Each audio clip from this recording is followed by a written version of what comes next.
Hello everybody, this is Gregory with 5-Minute Catholic Apologetics and Living, where 5 minutes of your time may get you to the divine. Today we're going to talk about Pope Francis' alleged gay epithets and whether or not the trad Caths will come and defend him for his view of homosexuals infiltrating the clergy and the seminaries the last few years. Now before we begin, let's start with the prayer. Nomine Patris, et Filii, et Spiritus Sancti. Amen. Gloria Patri, Filio, et Spiritui Sancto, sic ut erat in principio et nunc et semper, et saecula saeculorum. Amen. I have an ear infection, so this ear is about 70% occluded. I have no hearing in here. I had a sinus infection, moved my ear, so it's not pleasant. It's like having a firecracker in your head all the time. Either way, so many of you might have heard that Pope Francis has been caught, leaked, whatever you want to call it, a few times using a gay slur that was commonly used in the 90s, a gay slur that you used to hear in the movies in the 90s, a gay slur that was very common for people of my generation to use. And we're not really here to kind of legislate whether or not he should be saying these things. We should always love the sinner and hate the sin, and using any sort of slurs is not charitable and it's not kind. That being said, Francis is from a certain generation where using that colorful description was kind of normal. Kind of like if you ever meet like old white people in the U.S., they might call black people still colors. Stuff like that, like the younger people, you can't use that word, but for them that was normal. But either way, it was leaked a couple of times by people in these meetings that he used that term. Now, it was in reference to him lamenting that homosexuals have been infiltrating the seminaries for quite some time. We call it the Crimson Mafia, there's other terms for it. And what a lot of non-Catholics or even Catholics might not know, unless they really keep up with this, is that the clergy scandal that really culminated in 2002 with the Boston kind of revelation was largely a homosexual problem. And there's been several books and studies that have been done on this since then. Most recently, Bill Donahue of the Catholic League did a whole book on it about a year and a half ago. And I don't want to misquote the numbers, but it's disproportionately the inappropriate behavior done not just in Boston, but throughout not just the United States, but in many parts of the world were homosexual. They were either kind of a pederasty, pedophilia, whatever you want to use. Pederasty is the term of sexual activity with someone of the same sex who is sexual activity. So, and pedophilia is the attraction to children. So we know statistically that it was not what was more common in the past, which was concubinage, the idea of priests shacking up with cutie, teenage or women in their 20s and having them live in their rectory and having illegitimate kids with them. That was more pervasive in the past. That's not to say that we haven't had homosexual crises in the past. You look at St. Peter Damian writing the Book of Gomorrah in the 11th century, lamenting that. You could go back to St. Paul and Romans and all the places in the New Testament lamenting that. But either way, so he has been on record a couple of times reinforcing and reiterating the church's teaching on a couple of things.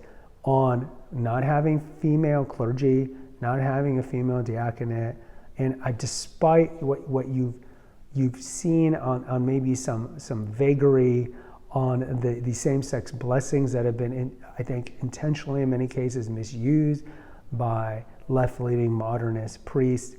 He has never come out and said straightforward that he wants to have blessings of same-sex unions. He's been on the record many times, though, saying that we need to clear up the seminaries. And we've talked about it here on a couple episodes, what do I see in the future, like 20 years from now in American Catholicism, is that you've seen really the apex of infamy and ignominious behavior was really of homosexuals using the seminaries, because think about it, I mean, that's a perfect place many times. And we can trace this back to Bella Dodd. I think the video I did on Bella Dodd is my most watched episode.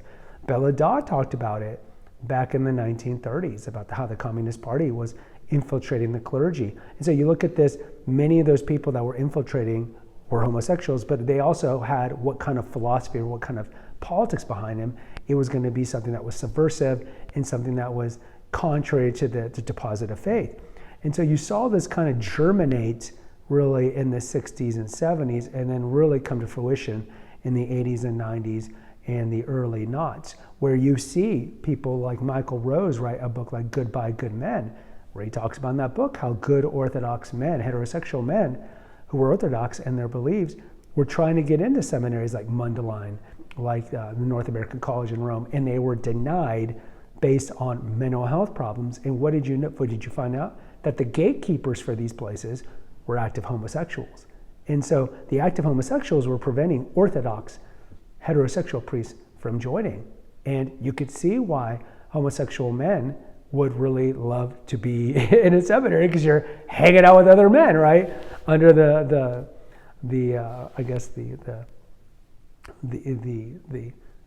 darkness, or not the light of day, so to speak. And you see this also, unfortunately, that happened in many, but not all, but many of the convents as well. So Francis has talked about, and if you look at the context, and if you don't necessarily look at the slur, the context is he realized that the better thing for the church is to remove these people who are subversive. And it's not necessarily that they're active homosexuals, but it's also they're active homosexuals who are also typically connected with the subversive heterodox teaching of the faith. And so he's just commenting how this is what we need to do for the betterment of the church. And he's right. And we've seen new studies now that the priests coming out of the seminaries in the United States tend to be more orthodox.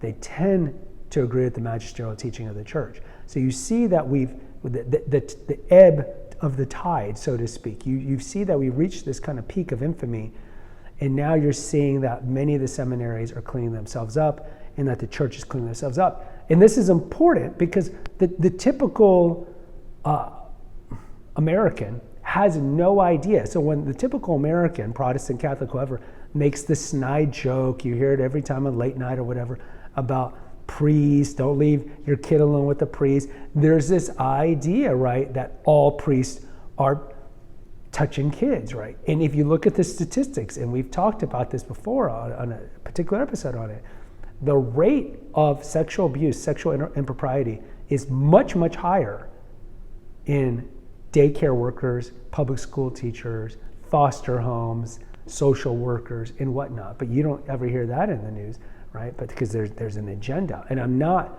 in any way, shape, or form condoning the behavior of these priests who've done heinous things to these children. But it also needs to be brought to light that this was a homosexual problem, that this was a grooming thing, and it's being cleaned up.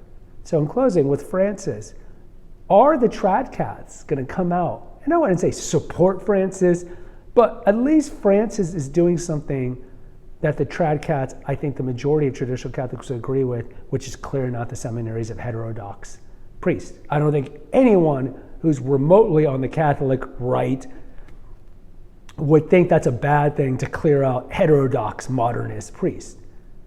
So, it's so easy to just crap on the Holy Father, for lack of a better word, and just kind of badmouth him and say, oh, he's this modernist, St. Gallen, Pope, blah, blah, blah, blah, blah, blah, blah, blah, blah. But anytime he does something that's maybe sympathetic with the trad Caths, where are the trad Caths going to come out and be like, hey, that's good. I'm glad he's doing this. So let's give Francis, despite any misgivings you might have about him, and we have an episode here, we need to stop hating the pontiff, give him some credit, because I think anyone who would perceive themselves to be a traditional Catholic would be supportive of clearing out the seminaries of active homosexual priests and or of heterodox priests. So I say, let's give Francis credit where credit is due. That's not condoning the slurs that he has allegedly used off record, so to speak, but let's give him credit where credit is due.